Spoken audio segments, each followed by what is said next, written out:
저는 사실 가정을 제대로 관리하지 못해 아내와 일찍이 이혼 후 혼자 아들 하나 딸 하나를 낳아 길렀는데 일찍이 딸은 어학연수 중 임자 만나서 미국으로 시집가고 아들이랑 내내 같이 살다가 아들이 40대쯤 다다라서 장가를 들었습니다. 고맙게도 아들 내외는 혼자 된 저를 배려하며 5년 정도를 합가를 하며 같이 살게 되었죠. 저희 아들은 특히나 여자 보는 눈이 아주 까다로워서 아내감을 고르는데 시간이 많이 걸렸어요. 아들 직업은 교사였는데 도덕적이고 기품 있고 마음에 맞는 여자를 아내로 맡고자 해서 많은 사람들을 만나보았는데 아들의 눈에 들어오는 여자는 선뜻 나타나질 않았나 봅니다. 특히나 아들은 제가 이혼을 하는 바람에 엄마 없이 자란 것에 대해 많은 콤플렉스를 갖고 있었습니다. 학창 시절을 겪으며 부모의 이혼으로 인해 이혼 가정의 자식이라는 선입견 시선을 트라우마로 겪어 늘 어깨가 처져 다녔던 아들이었어요. 딸은 그냥 순수하게 사랑하는 사람을 만나 결혼한 반면 아들은 별의별 상황까지 다 예측을 하며 조금이나마 추후 이혼을 할 것 같은 가능성이 정말 아주 조금이라도 있을 것 같으면 한 번 만나고 만나질 않는 것이었습니다. 그렇게 본 선만 거진 100번 정도 되는 것 같았어요. 선을 보고 집에 올 때마다 제 속도같이 타들어가는 것 같았습니다. 여자 다 똑같다고 그냥 괜찮다 싶으면 만나보라고 하고 싶었지만 그렇게 만든 건 제 탓 같아서 입 한 번 뻥끗하지 못했어요. 아들은 본인만의 여성을 보는 이상형의 고집을 꺾질 않았어요. 그러다가 어느 날 아들이 화색이 돌며 집에 돌아왔는데 제가 무슨 좋은 일이 있냐고 묻자 환하게 웃어보였습니다. 아버지, 저 이번에 느낌 오는 여자를 드디어 만난 것 같아요. 아직은 잘 모르지만 조금 더 만나보고 싶어요. 왠지 제 인생을 바꿔줄 것 같은 여자예요. 정말이냐? 잘했다 그래. 너 좋은 여자 만났으니 잘 사귀어보고 좋은 소식이 있었으면 좋겠구나. 라고 말해서 드디어 아들의 이상형에 맞는 여자를 찾았나 싶어 저도 덩달아 기뻤어요. 아들은 마음에 드는 여자가 나타나자마자 누구보다 적극적인 대시를 하며 남자다운 면모를 풍겼고 그런 아들이 싫지 않았던지 아들의 여자도 아들이 하자는 대로 따라와주며 만난 지 5개월 만에 결혼까지 가게 되었습니다. 참 좋더라고요. 제 기분마저 흐뭇해졌어요. 처음 아들이 여자를 데려왔을 때 저도 긴장이 되었는데 막상 만나보니 아들이 좋다는 여자는 생각보다 평범하고 수수한 여자였습니다. 직업은 같은 교사였는데 성격은 또 활발하고 싹싹해서 아들이 괜찮은 여자 하나 골랐다 했네요. 아버님, 반찬 좀 만들어 왔어요. 좀 드셔보세요. 진국 씨랑 결혼하면 이제 한 집안에서 같이 살 건데 아버님이랑 좀 더 친해졌으면 좋겠어요. 나랑 같이 산다고? 난 그런 말 전혀 못 들었는데. 당연히 분가시켜줄 생각이었는데 나랑 같이 살면 네가 불편하지 않겠니? 저는 하나도 불편하지 않아요. 혼자 계신 아버지 얼마나 마음이 쓰이겠어요. 저희 부모님께서도 승낙하셨고요. 나중에 제가 아이를 낳으면 조부모님이랑 같이 사는 것도 좋을 것 같아요. 아버님께서도 저 그냥 딸처럼 대해주시고 편하게 대해주셨으면 좋겠어요. 예비 며느리가 이렇게 허심탄회하게 얘기를 하니 저 또한 마음이 놓였고 저를 생각해주는 아들 며느리에게 진심으로 고마웠어요. 사실 딸 시집 보내고 마음이 황량하고 적적했었는데 남은 아들까지 제 곁을 떠나버리면 어쩌나 서글프기도 했었거든요. 주변 어울리는 친구들이 혼자 사는 사람도 많은데 다들 걱정하는 것은 행히 혼자 있을 때 아프거나 큰일을 당해서 가여운 모양새로 이 세상을 떠나는 게 아닐까 하고 알게 모르게 염려가 되는 것이었습니다. 하지만 며느리의 말 덕분에 저는 안심을 하게 되었고 물론 처음에는 며느리와 살기 불편하지만 점차 나아지리라 생각하고 새 식구를 받아들일 생각을 했습니다. 상견례 때 사돈 되실 분들도 참으로 양반인 분들이셨고 화기애애한 분위기 속에서 일사천리로 그렇게 결혼식이 마무리되었죠. 곱디고 온 내 며느리에게 애정을 듬뿍 가지며 멀리 있는 딸보다 더 가까이 귀하게 느껴지기까지 했어요. 새 식구가 늘어나면서 살고 있던 아파트를 팔고 분가시킬 때 보태주려고 했던 돈을 모아서 40평대의 큰 집으로 이사를 가게 되었고 저는 아들 며느리와 함께 새로운 삶을 시작하게 되었습니다. 집 명의는 어차피 다 늙은 내 이름으로 하는 것보다 온전히 아들에게 재산을 물려주고자 아들의 이름으로 해두었습니다. 아들 내외는 교사 부부였고 아들은 고등학교, 며느리는 중학교 교사였어요. 중고등학교가 바로 옆에 있어서 출퇴근도 같이 하고 정다워 보였습니다. 이제 아이만 생기면 딱이라며 흐뭇하게 보았는데 생각외로 아이가 들어서질 않더라고요. 아들은 제게 너무 걱정 말라며 조만간 좋은 소식이 있을 거라고 했지만 둘 중 누가 삐딱선을 타고 있는 것인지 기다리던 손주 소식은 쉬이 오질 않았습니다. 하지만 정작 아들과 며느리는 좋은 것 같더라고요. 늦게 제 짝을 만난 것처럼 아들은 며느리와 여행도 자주 다니고 친구처럼 연인처럼 호텔에서 외박도 자주 하고 그렇게 다정한 모습을 보이니 저 역시 손주에 대한 미련을 접고 아들 내외가 행복한 모습을 보며 그렇게 허한 심정을 달래기도 했네요. 그러던 어느 날 저는 동네 친구와 함께 모여서 내기 바둑을 두고 있었는데 친하게 지내던 영감 하나가 넌지시 제게 귀뜸을 해주더라고요. 자네 아들 내외 요새 사이가 좀 괜찮나? 당연히 괜찮지. 뭔 또 헛소리래? 우리 아들 며느리처럼 사이 좋은 부부가 어디 있어? 얼마나 금술이 좋은지 손자가 없으니까 오히려 싸우지도 않고 인고 부부가 따로 없네. 저는 행여 손주가 없어서 아들 내외 사이를 문제 삼는 것 같아 미리 장막을 먼저 쳐놨습니다. 그러나 친한 영감은 전혀 모를 소리를 제게 하는 것이었어요. 사실은 내가 저번에 동창들과 야유회로 바람 좀 쐬러 나갔다 왔는데 아니 그곳에서 자네 아들을 봤어. 근데 곁에 있는 여자가 자네 며느리가 아니라서 내가 긴가민가하게 보았는데 틀림없는 자네 아들이더라고.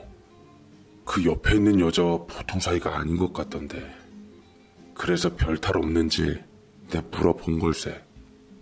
아이고 이 사람이 잘못 봤겠지. 우리 아들이 그런 사람이 아닌데 어디서 엄한 소리를 하나? 행여 우리 며느리 귀에 들어갈라. 입 조심해.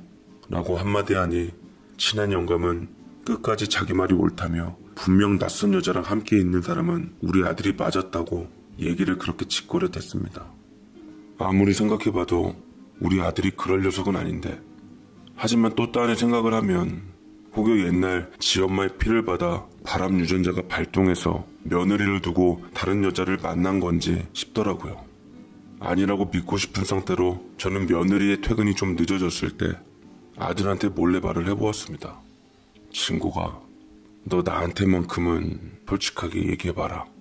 혹시 너 며느리 말고 다른 여자 있는 건 아니겠지? 라고 얘기를 했고 아들은 손사래를 치며 어디서 그런 말을 들으셨냐고 펄쩍 뛰었습니다. 그래서 저는 친한 영감이 말해줬던 얘기들을 아들에게 말했고 의심스러운 얼굴로 계속 물어보았어요. 그러자 아들은 제게 안심하라는 듯 아버지 전혀 그럴 일 없으니까 염려 마세요. 아버지 아들 못 믿으세요? 제가 그럴 것 같았음 제일 먼저 와이프가 눈치챘을 거예요. 아시잖아요. 얼마나 예민하고 섬세한 성격인지. 그런 걱정이랑 절대로 마시고 저희 부부 지금 더할 나위 없이 행복하게 잘 살고 있습니다. 라고 만족스럽게 얘기를 했고 아들에게 그 얘기를 듣고서야 저는 안심을 하며 넘길 수 있었습니다. 아들의 발언으로 모든 걱정을 접은 채 일상생활을 하고 있었고 내게 헛소리를 했던 영감한테는 화까지 내고서 윽박지르며 다신 남의 귀한 자식한테 그 입 찢고 놀리지 말라며 큰 소리를 쳤어요. 하지만 끝까지 영감은 고개를 갸우뚱거리며 아들이 맞았는데 라는 말을 했더랬죠. 어떻게 보면 그 말을 무시하면 안 되는 거였어요. 정말 거짓말이라고 믿고 싶은 일이 일어나고야 말았으니까요. 저는 여느 날처럼 무료한 시간을 달래려 동네 친구들과 함께 내기바둑을 하고 있었는데 갑자기 휴대폰으로 긴급한 전화가 왔습니다. 그건 바로 며느리의 목소리였어요. 아버님, 큰일 났어요. 얼른 병원으로 와보세요. 그이가 라며 차마 말을 못 잇자 저는 며느리에게 일단 심호흡을 하며 진정하라고 차근차근 며느리가 부르는 위치를 받아줬고는 그곳 병원으로 향했습니다. 알고 보니 아들이 학교 난간에 있던 아이 한 명을 구하려다가 발을 헛디뎠는데 그러면서 미끄러지며 아래로 추락해서 머리를 크게 다쳐 병원으로 옮겨졌다고 했어요. 믿을 수가 없겠더라고요. 분명 아침만 해도 환하게 웃는 얼굴로 지 알사람과 함께 다녀오겠다고 언제나처럼 인사했던 녀석이었는데 출근한 후 참혹한 모습으로 병원에 누워있는 모습을 보자니 저는 다리가 후들거려 몸을 버틸 수가 없었습니다. 하지만 며느리가 너무 충격을 받아 하얗게 질린 얼굴로 쉴 새 없이 울음을 터뜨리는 모습을 보고 시아버지로서 나약한 모습을 보이면 안 되겠다는 생각이 들더라고요. 집안의 어른으로서 아들의 곁을 굳건하게 지키며 며느리에게 큰 힘이 돼줘야겠다 싶었습니다. 그렇지만 아들을 보자니 너무 마음이 아프고 찢어질 것 같았어요. 엄마 없이 내 손으로 고이고이 기른 아들이 부디 전처럼 건강한 모습을 되찾았으면 좋겠다는 바람을 가졌죠. 하지만 이런 제 바람에도 불구하고 무심한 아들은 수술까지 예후가 좋지 못해 그대로 저희 곁을 떠나고 말았습니다. 저는 아들 잃은 슬픔으로 그 자리에서 하염없이 통곡을 쏟아내었어요. 이 때문에 외국에 있는 딸까지 남편과 함께 귀국을 하게 되었고 정신 못 차리고 있는 저를 챙기며 오빠의 장례식을 챙겨주었습니다. 며느리 역시 홀로 된 슬픔을 이기지 못하고 실신까지 했더랬죠. 참으로 마음이 아팠어요. 아들의 장례식을 무사히 치룬 후 저는 며느리와 함께 집으로 왔는데 집안 물건 정리를 하자니 슬픔이 또 한 번 올라왔고 딸은 그런 저를 하염없이 위로해 주었습니다. 하며 며느리에게 친히 부탁까지 하더라고요. 새언니, 우리 아빠 몸 추스를 때까지만 곁에서 좀 부탁드릴게요. 아빠한테는 오빠가 큰 기둥 같은 존재여서 아마 당분간 정신 차리시기 힘드실 거예요. 언니도 많이 힘들겠지만 우리 아빠랑 서로 의지하며 잘 이겨냈으면 좋겠어요. 라고 말을 했는데 며느리는 딸 내외 앞에서 제가 기운 차릴 때까지 곁에서 잘 보살피겠다고 약속을 했고 딸 내외는 아들의 장례식이 끝나고 정확히 3일 후 살던 곳으로 돌아가야만 했습니다. 아들을 잃은 가운데 딸까지 떠나니 허한 맘을 감출 길이 없었지만 며느리를 친딸처럼 여기며 며느리가 갈 곳이 정해질 때까지 딸 삼아 같이 있기로 했습니다. 그런데 딸이 외국으로 떠나고 아들이 없어지자 며느리가 그간 숨겨왔던 본색을 드러내기 시작했어요. 사람들 눈을 의식했던지 일단 당장 집을 나오지 않는 상태에서 저와 함께 살았는데 아들이 없으니 저를 부리기 시작했던 겁니다. 아버님, 저 오늘 못 들어오니까 집안 청소도 좀 해주시고 빨래랑 이거 나눠서 세탁소에 맡기실 건 맡기세요. 아버님도 팔자 좋게 맨날 친구분들이랑 바둑이나 두시며 사셨던 것 같은데 이제 보살펴줄 아들도 없으니 용돈이랑 생활비 좀 벌어야 하지 않겠어요? 저희 부모님도 마찬가지시고 아직 60대이신데 집에서 노는 사람들 별로 없어요. 고용노동부 이런 데 가서 취업이력서 작성하시고 돈 버세요. 일하지 않는 자는 먹지도 말란 말 아시죠? 라고 제게 못 박아 놓는데 저는 처음에 며느리가 무슨 생각으로 그러는지 모르겠더라고요. 그냥 저 아들 잃은 슬픔에서 벗어나게끔 하려고 일부러 그러는 줄 알았더니만 전부 다 진심이었습니다. 저는 며느리 말 맞다나 취업을 해보려고 노력했어요. 굳이 꼭 돈을 벌고자 했던 거라기보다 뭐라도 해야지 아들 잃은 슬픔에서 벗어날 수 있을 것만 같았거든요. 하지만 나이가 들어서 그런지 어디든 취업이 쉽지 않았고 경비자리나 청소부라도 해볼까 해서 이력서를 넣었지만 하고자 했던 사람들이 많이 있었던 탓인지 취업은 쉽게 되진 않았습니다. 제가 정작 취업을 못하니 며느리의 구박은 날로 심해져 가더라고요. 며느리는 저와 둘이 있는 게 불편했던지 외박을 자주 했는데 저는 며느리에게 집 지키는 것에 불과한 사람 같았습니다. 아버님, 여태 취업을 못하셨다고요? 저더러 지금 아버님을 벌어먹여 살리라는 말씀이신가요? 아, 정말 양심도 없으시지. 어떻게 그런 생각을 하실 수가 있어요? 막말로 제가 아버님 친딸도 아니고 왜 제가 아버님의 일상을 책임져야 하냐고요. 아니면 집안일이라도 제대로 해놓으시던가요. 제가 분명 보이는 것만 닦지 말고 보이지 않는 구석구석도 닦으라고 말했죠. 도대체 하는 일이 뭔데요? 이러니까 저희 부모님한테 쓸모없다는 얘기를 들으시죠. 저는 며느리와 사돈이 했다는 말에 도저히 참을 수가 없겠더라고요. 무시당하는 것도 하루 이틀이지 언제까지 며느리 구박을 참고 살 수는 없을 것 같아서 속 편히 살려고 저는 며느리에게 되받아쳤습니다. 얼마 전 보험회사 직원이 찾아왔었는데 아들이 저희 친척 실적 올려주느라 몇 개의 보험을 들은 적이 있었거든요. 아들이 이제 이 세상 사람이 아니니 보험금이 지급된다고 했는데 무려 그 금액이 10억 원이 넘었습니다. 며느리도 아마 그 보험금 때문에 저랑 억지로 붙어있는 것 같았어요. 며느리도 아들과 별로 살진 않았지만 그래도 부부로서 함께 살았으니 보험금과 재산을 나눌 생각으로 저는 속에 있는 진심을 꺼내 보였습니다. 아가야, 너 이제 우리 집에서 나가거라. 이제 우리 아들도 없는데 너도 언제까지나 피 한 방울 섞이지 않은 시아버지랑 살 이유가 없잖니. 너도 그것 때문에 스트레스 많이 받는 것 같고 남의 이목이라면 내가 행동처신을 잘 할 터이니 걱정 말고 나가거라. 이제 나올 아들의 보험금이랑 재산 분배는 적절하게 섭섭지 않게 해줄 테니 우리 이제 갈 길 가자. 며느리는 제가 먼저 이렇게 나오길 바랬던 듯 알겠습니다, 아버님. 그럼 이 집 재산 분배랑 남편 보험금 제대로 계산해 주세요. 라고 말하더라고요. 저는 알겠다 하고 더 이상 며느리 구박받는 것도 이골이 나서 당장 보험회사 직원을 불러 제대로 계산을 해달라고 했습니다. 그렇지 않아도 보험회사 직원 역시 보험금 지급 여부 때문에 찾아오려고 했다더라고요. 잘됐다 싶어 다음날 보험회사 직원이랑 며느리랑 저랑 3자 대면을 하고 보험금 비율에 관한 논의를 했습니다. 며느님과 아버님은 6대4 비율입니다. 며느님이 6이고 아버님이 4 정도로 수령 가능하실 것 같아요. 보험금이 12억 정도 되니 7억 2천 정도는 며느님이 수령하시고 나머지 4억 8천 정도는 아버님께서 받으시면 되실 것 같습니다. 라고 하는데 며느리에 비해 적은 돈을 받더라고요. 재산 분할 역시 마찬가지였습니다. 제가 아들 이름으로 해준 집 역시 그렇게 분할을 받았고 이럴 줄 알았음 아들 이름으로 하지 말걸.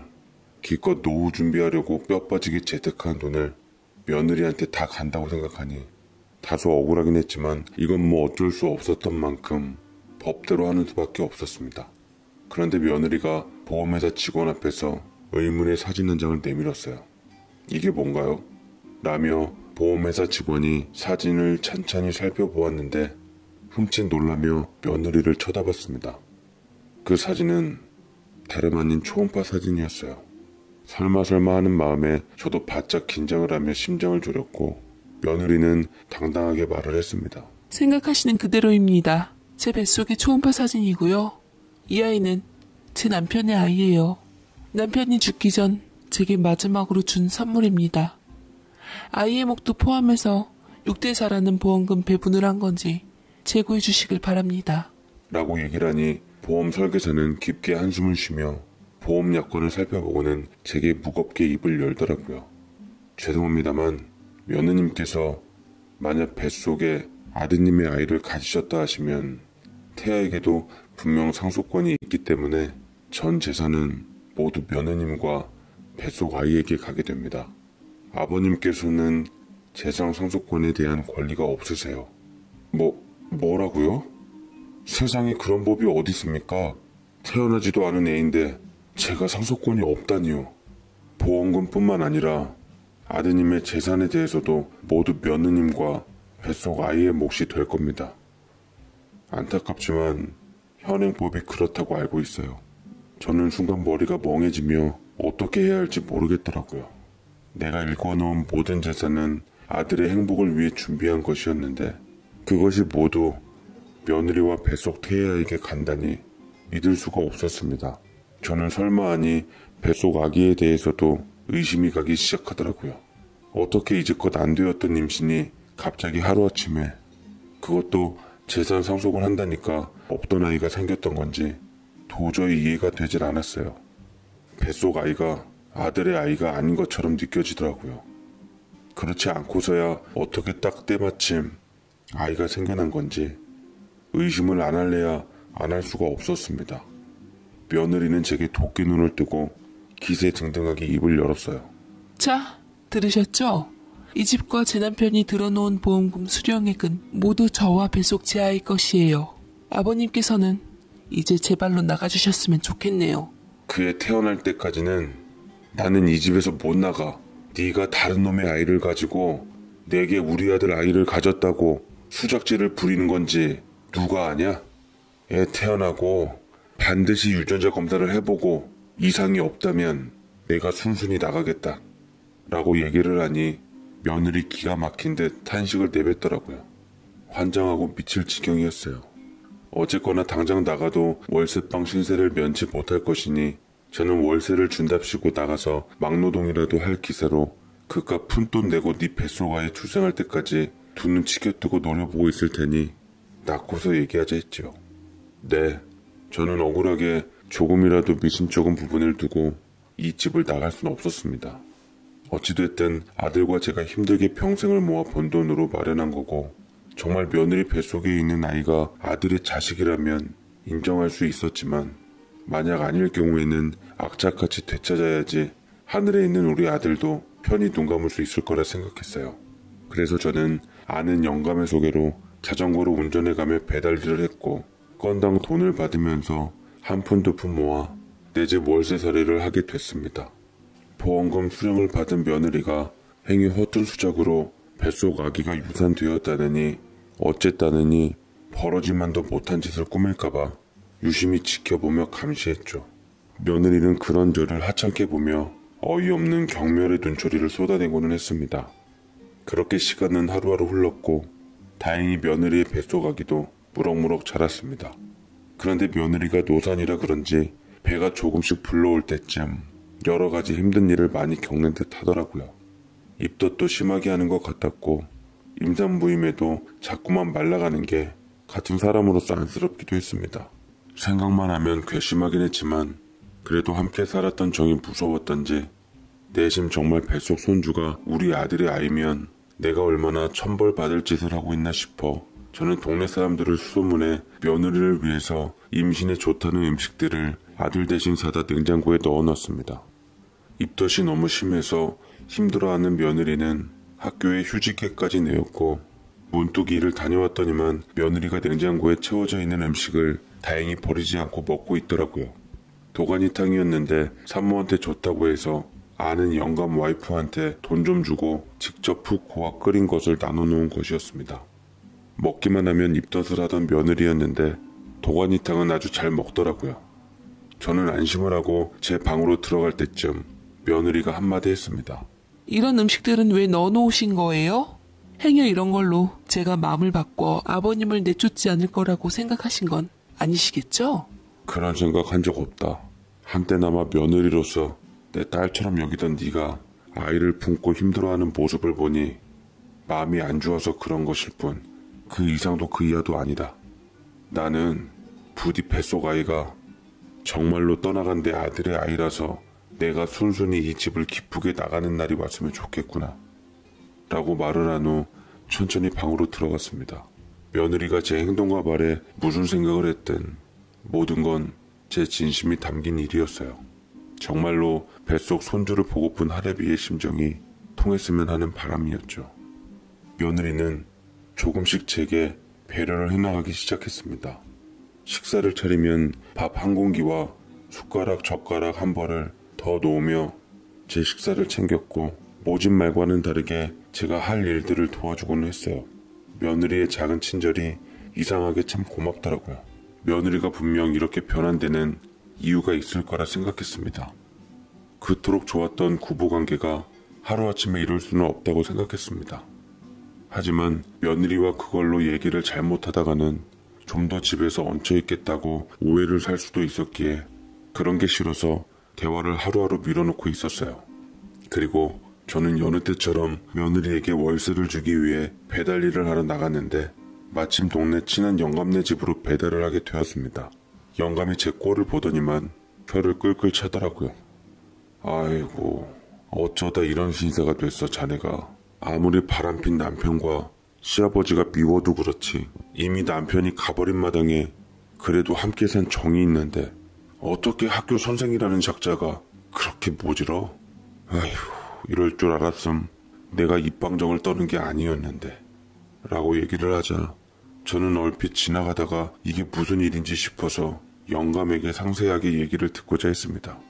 영감은 다행히 자신의 한 일에 대해서 캥기는 게 있던지 친구인 제게 상세하게 말해주긴 하더라고요. 친구기한테 여자가 있었다는 것을 며느리는 이미 알았던 모양이었더구만. 그것 때문에 많이 괴로워했던 것 같아. 근데 언제인가 자네가 친구기한테 여자 생긴 걸 내가 보았다고 그래서 물어보는 거라고 했다며? 그걸 들었던지 며느리가 날 찾아왔더라고. 그래서 난 다 알고 찾아온 줄 알고 난 본대로 얘기했고 당시 며느리가 많이 충격을 받은 얼굴이었어. 근데 아들이 바람핀다 옳은 말로 실토를 안 하니 팔은 안으로 굽는다고 자네도 함께 아들의 잘못을 묵인해 주는 걸로 알았네. 그렇게 알았기 때문에 자네 며느리가 자네한테 서운한 감정을 가지고 그러지 않았을까 싶어.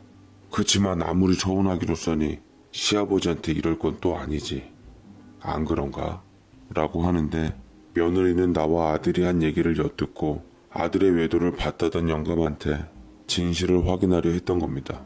그리고 시아버지인 제가 아들과 함께 아들과 숨겨진 여자를 감싸준 것으로 오해를 했던 모양 같더라고요. 다 제 잘못 같았습니다. 그저 아들의 외도에 대해 전 아니라고 믿고 싶었고 또 아들이 그런 일 없다는 말을 철석같이 믿고 덮은 게 문제였어요. 입장 바꿔서 내가 며느리의 친정어른 같았으면 과연 사위가 그런 일을 벌였다는데 쉬쉬할까 생각해 보았지만 그건 또 아니었을 테죠. 어떻게 보면 제가 어른으로서 아들의 잘못을 제대로 알아보고 호되게 야단치지 않았던 게 며느리에게 공분을 샀던 게 분명한 것 같았습니다. 결국 저는 며느리에게 가서 미뤄왔던 대화를 할 수밖에 없었어요. 며느리가 이제 세상 밖에 곧 나올 아이를 위해서 열심히 태교 활동을 하고 있더라고요.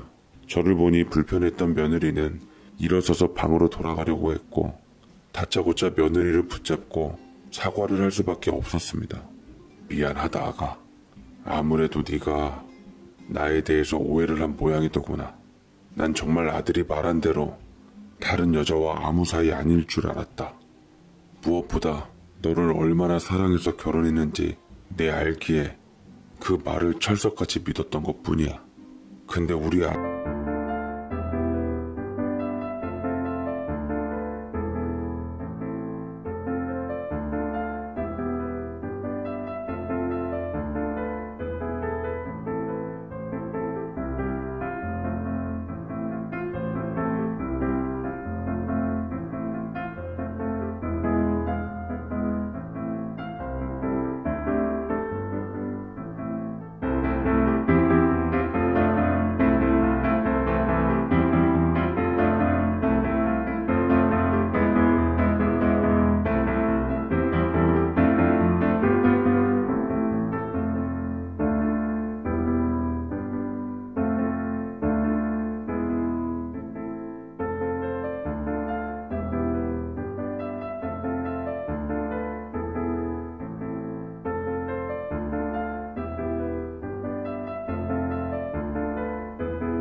아들이 다른 여자가 있었던 게 사실이었고 너도 그렇게 알고 있었다니.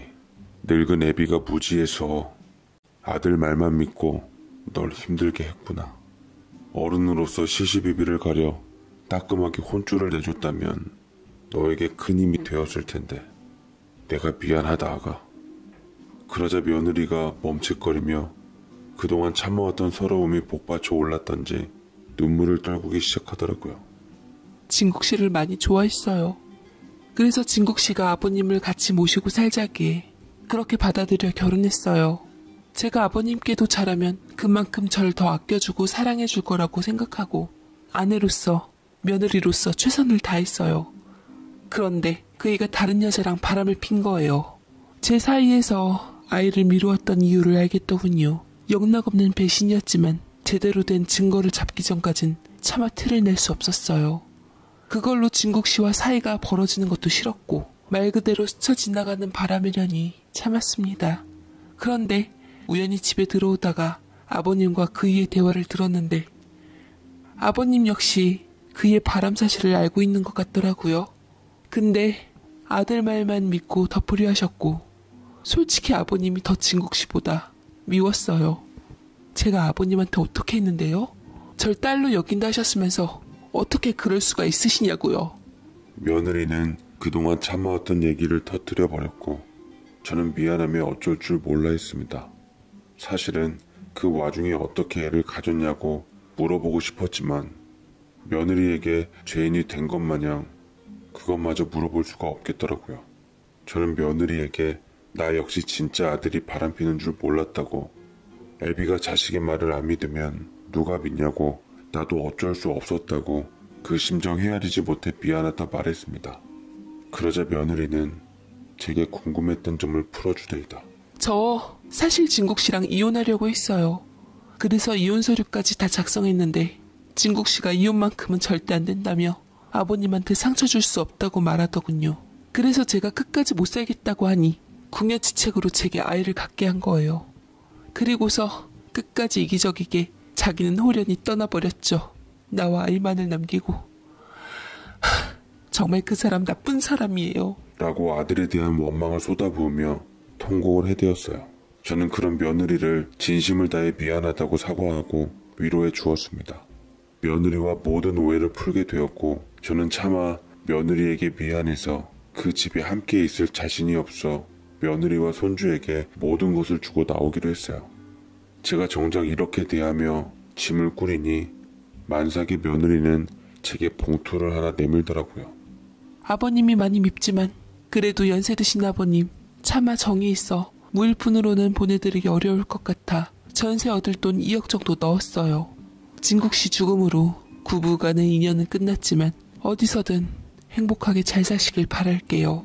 라며 돈 봉투를 건넸는데 저는 그렇게까지 배려해주는 며느리가 고마웠고 그 2억을 가지고 나와서 작은 오피스텔 전세 하나를 얻게 되었습니다. 이럴 줄 알았으면 진작 나와서 살걸. 괜히 아들과 함께 살겠다고 오지랖으로 버티다가 아들 며느리에게 부담만 줬나 싶었습니다.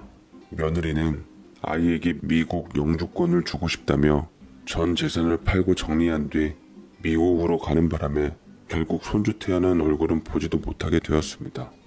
그나마 며느리 SNS가 있어 들어가 보았는데 다행히 우리 금쪽 같은 손주가 외국에서 건강하게 잘 태어났더라고요.